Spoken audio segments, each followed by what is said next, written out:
Good day, my brothers, my sisters, my friends. I want to thank you so much for all that you have been doing for the last um, almost 24 hours, and particularly for the last several months. Many of you have gone to schools, you have gone to outreach, you have done a lot of things for the kingdom, for the community, and for the children. May the Lord bless you richly. Before I start my part, I want to first of all thank the three, I want to say the three legs of this stool, the three arms that make this program run. I first want to thank the NCCF. Brethren, you have been God sent. You have obeyed not just the clarion call for the nation, you have obeyed the clarion call for the kingdom. And may the Lord reward you. All of you serving as mentors in schools over the last several years, God bless you. Your service inspires us, inspires many people that you don't even know. I pray that your crown in heaven will have many jewels, and nobody will take that from you. I want to thank the Child Evangelism Fellowship, Evangelist Jonathan. He has been a brother indeed, um, in prayer, in thinking and generating ideas, and as well, financially, physically. Thank you so much, sir. None of this could happen without you. I want to thank the third arm, which is the community. So the community, I want to thank as a contact. I want to use Queen and Crown, Mrs. Awolowo. Thank you so much for allowing us here, and the same for all our the school sites where we work, and many other people that support us in prayer, in cash, in kind. But thank you so much. This is the second time we're hosting this retreat, and the first time was actually here at Queen and Crown. Thank you so much, Ma, for allowing us and allowing the coppers to serve in under your care. Also, I want to thank all the directors. Bro Dan, who has stood as a stalwart and a steady rock, just helping us to shepherd the programs. Um, I thank God for your life. I thank God for Bro Jude and Bro Tulu, who have come on board also as directors to oversee certain clubs. Thank you so much for your service and for putting together this retreat. Uh, God bless you and the entire organizing committee, Bro Progress, everybody. I can't mention you all by name, but thank you all so much. God bless you. Finally, I want to thank Pastor Popola, who has already given us the word, who has set the spiritual tone. So my work here is very simple.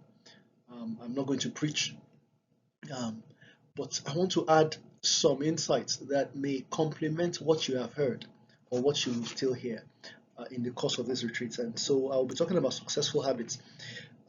My name is Babashola Fateh. So this is a screen grab, a screenshot of a YouTube video. It's a 5-minute video. You can get the video itself and watch it from uh, Brodan. I will make these slides available, so if you want it, you can look at it yourself. But now the real question here is this: this is the invocation, that is the sharing of the word of exhortation at the inauguration of President Obama uh, 10 years ago. And if I was to ask you, who is this man? Who is this person that gave the preaching at this very important occasion? If you know, you can please WhatsApp, text it to me now on WhatsApp, and maybe I'll give you a prize if somebody knows who that person is right away. But this is Rick Warren, and now this may be now familiar to many people. You may have heard about the book Purpose Driven Life or Purpose Driven Church and so on. So this is about successful habits. But I want to use him as an example, as somebody who has succeeded. And then we'll look back at his life and see some of the habits that made him successful. And so Rick Warren, and also I will be referring to a book that did some research on Rick Warren's life. The book is called The Power of Habits by Charles Duhigg. But Rick Warren is a pastor, He was born in 1954. He felt he was called to preach as a 19-year-old in 1973. And the following year, he went on a mission trip to Japan. Now, in Japan, he came across the works, the readings, the works of a man called McGraven. McGraven was a missionary. So again, just remember that term. I'll come back to it later on this mission trip. Now, he came back home. He got married uh, as a 21-year-old in 1976, and he um, he also the same year went to seminary. So newly married in seminary, but he believed God has called him to preach. Now, I want to point something out. While in seminary between 1976 and 79, he wrote two books. He published two separate books. Okay. And then when he finished in 1979, he said, okay, now I finished seminary, I'm going to go start a church. Eventually, he started Saddleback Church the following year. But I will focus on the process between 79 and 1980 that led him to Saddleback. Okay, and also tell you where Saddleback is. At this time, he was in Texas. So in 1979, this is the process. Rick Warren went to the library. He was looking over census records. Basically, he's doing research. He was looking over phone books. He was looking over maps of different parts of the United States and saying what local government, what city is the fastest growing that I want to go, that I should go to. And not only is it fastest growing, but has less people that go to church. Okay. He read newspapers about these different people. Again, remember, this is in the library. This is in the early 80s. You didn't have internet. You cannot just search, Google it. No. So this is what this man did. Okay. Now, this tells us something about this man. Yes, we know he's passionate, but it tells us one habit he has. He researches what he wants to do. Is he called to preach? Yes, but he researches, he looks for evidence of where to go, okay, or what to do. Now, as additional evidence of his passion, let me go back to what Charles Duhigg said about Rick Warren at that time. Remember, he just got married. He got married in 76. At this time, after he finished seminary, he is expecting a child. His wife is pregnant, number one. Number two, he is in Texas researching in a library where to go. Charles Duhigg said that every few hours he will go home, he will go to a call phone, a payphone, and call his wife to make sure that she has not gone into labor. Okay, so this man is not just passionate, but there's some traits you will begin to see, some habits. So he is searching these books, searching these records. Now, it doesn't end there. Now, let's look at where Saddleback, with the place he finally found, how far it is from Texas, where he is. Saddleback to Texas, if you drive on a straight road with paved, no potholes road, one drive, is at least 18 hours. Okay, so this man, based on the strength of the evidence he got from reading and researching, he moves his family, they go to Saddleback. Now, it doesn't end there. When he gets to Saddleback, for the first 12 weeks, first 3 months, he goes around the neighborhood asking people why they don't go to church, meeting people. He has not started the church yet. Again, he's gathering evidence. How he should structure his church and how he should. Remember, he has already moved his family and all his belongings, so there's no going back. But he didn't jump into starting the church right away. He did his research. So the thing he read in all the maps when he was in Texas, he now confirmed by going around calling local leaders and finding out more about Saddleback in California. So he started his church in 1980 with 7 members. Before the end of the year, that number had grown to 200. Now, that's not where I'm going. My first habit I want to talk about is the habit of data, of getting data. Um, it is very, very easy to say, God led me, but God, the Bible is about line upon line, precept upon precept. There is a track record. If the Bible in itself is one entire book, that is one consistent story from Old Testament to New Testament. New Testament builds on the Old Testament. Okay, the books of the law, Genesis to Leviticus. Then you have the Judges, and so they each build on each other. In the same way, there are track records for that exists, so that you build on it. But where I want to go here is, so this is on the right is a picture of a personally now 2 weeks ago I looked at how much time I spend on life or TAC matters. How much time do I spend in meetings, in prayer, and so on? And I took notes for 1 week. And this is, these are some of the things I wrote. But my point here is that I realized I spent about 26 hours in that 1 week period on life matters or TAC matters. Now that's important. Why? Because I have a job that at least requires about 40 hours. So that's already 66 hours. I have a family that requires my attention. So if I keep saying yes to many other things, I will end up not being able to sleep because I have to keep up with my obligations. And so I will end up stressing myself, and I will end up the yoke becomes too burdensome. I have to use my own data to come to my own conclusion. Now, the reason I share this with you is a few weeks back, my wife and I were having a conversation, and I just we're talking about how much time I spend on the project. And I just said, if I was to guess, I would say about maybe about 4 or 5 hours, because that's what I thought. But when I took the data, I realized it wasn't 4 or 5 hours. It was about 26 hours. Okay. Data is important to make decisions.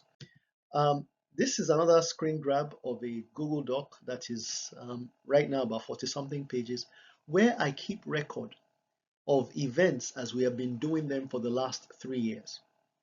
You say, why am I keeping this record? It is because this is the data, this is the evidence that lets me remember why we went to this school or why we went to that community, why we make this decision, and so on. If I don't have those records, then making decisions today will be, oh, God led me this way today. Or maybe I'll say, this is how we've always done it. Meanwhile, the data doesn't support that we should do it that way. Okay. And so I think this is page 43, where I enter information about, so this is at 2022. But my point is, this tells you that, for example, we have a habit of collecting data. So let's go on. Another aspect of the life outreach is the reading club. This is led by Bro Joshua. Now, this is telling you that when I started taking these records, when Bro Joshua started taking the records, 13 people attended this meeting in July or June or July. By the time we're at mid-October, we have grown to about 20 people on the call, and then all of a sudden we have a dip sometime in mid-November. But there is a reason. There is a reason. It turns out that these 2 time periods we're actually not discussing any book. We're in the middle of making a decision about a new book. Okay. Now we can even go further and say, is it because of the books we were reading or because of what?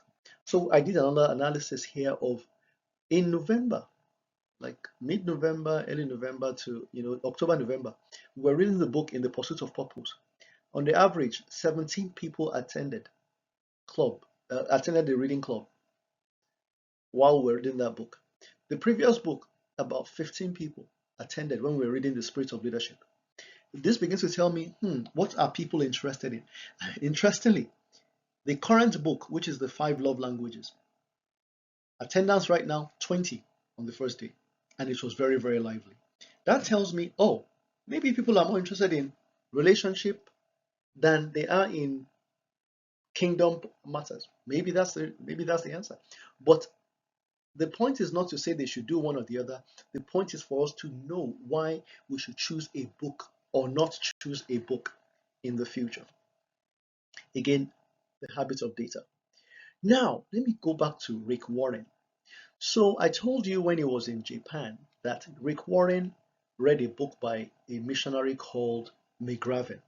One of McGraven's points is this. McGraven says that make followers of Christ in their normal social relationships. That is, don't separate that sister from her friends or that brother from his friends. Instead, convert groups of people together, convert families together, convert groups of friends together, because that ensures that that church or that mission, that ministry will grow. And so, the other thing that Warren noticed is this, that when he went on his 3 months walking around Saddleback, he asked, when he was asking people why they don't go to church, the answers he got were, I don't like to dress up. I don't like to dress formal with a shirt and a suit and a tie. I don't like it, not on Sunday. Some people said, the pews, those pews are kind of uncomfortable. I can't, they're really uncomfortable. They don't have cushion. Some people say, the languages of pastors are very, very, spiritual, and they don't understand it. And so Rick Warren took all of that feedback, and he began to teach the gospel, but address things like people's lives, people's everyday matters. Bring that to the pulpit. How to be mentally healthy, and things like that, using scripture. Okay, so that's number one, the feedback. The second is convert groups. So he also now realized that as the church was now beginning to grow, it was about 1,000 people at that time, that he was going to faint on the pulpit one Sunday, so he had to go on a retreat for about over a month. He went away from the church, or several months actually. He went away. While he was away, the idea of trying out home groups, cell groups, or house fellowships—that's what we call it—came to him. This was in the early 80s, and he said, "You know what? To manage and be at every funeral, every wedding, in this growing church is going to be too much. Let us convert people in their normal social relationships. Let everybody gather in the house of a few friends, and they can talk about scripture." And so the idea of a home cell was born based on data and based on reading. And so he said, we're going to do home cells. And as we speak today, there are over 50,000 home cell groups in Saddleback Church. Okay. Again, the power of data. And here I am showing many examples of reports that you have written, different programs in the past. So this was a recent proposal for the launch in Ijare. This is the report here. This is the proposal for the spelling bee competition. This is a proposal from Math Helper Games for the report for Math Helper Games for the retreat of last year when it came October 21 last year. So the point here is this, brethren, you are surrounded by a great cloud of witnesses. The goal is that we don't just repeat the same thing expecting a different result. Rather than do that, read reports, create reports. Let others that come after you read those reports. Let them stand on the shoulder of giants and do better and improve things and expand things. So this is one of the reasons we have the habit of data. It helps us, and it ensures that we're going forward and we're not going around this mountain round and round and round, which I'm not saying is wrong, but I just believe that we can take things to the next level. But if we don't know what level we are, we don't even know whether we're at next level or even lower level. And so that's another value of data. So this is a report for the spelling bee. Again, if you want access to those reports, Bro Dan has many of them that he can make available in his session. Now, this one is interesting. This is the proposal that we put together sometime in late November 2 years ago. This is what gave birth to the Top Youth After School clubs. We have taught, we have prayed, we took feedback from previous meetings, previous activities we had done, and we said, you know what, we think we need to go into schools now. And so we thought about it, and we came up with a proposal. And that began to be changing and be growing, and it is now what it is, where Top Youth clubs are in over 9 schools in more than 3 local governments across Ondo State. So, by summary, what are some of our habits of success? We all have a habit of community impact. The NCCF has been doing Rural Rugged for the last 41 years. And that program, in my estimation, is one of the most impactful programs in Nigeria, in Nigeria's history. We have the habits of prayer, of praise, and of joy. Many children see you in your community and they look at you and copper this, copper tolu, copper this. That's because they associate you with joy. You are creating a habit of joy. You are making them associate school with joy and with Christ. And finally, we have a habit of faith and data, faith and evidence to help us move forward. Finally, I want to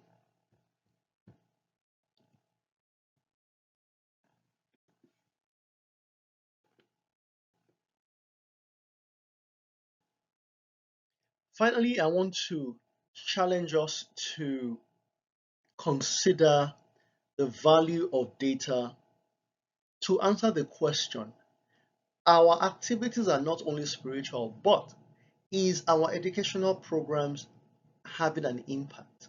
That is, educational programs of TAC in schools that we have been doing for the last 2 years. Has it been impactful?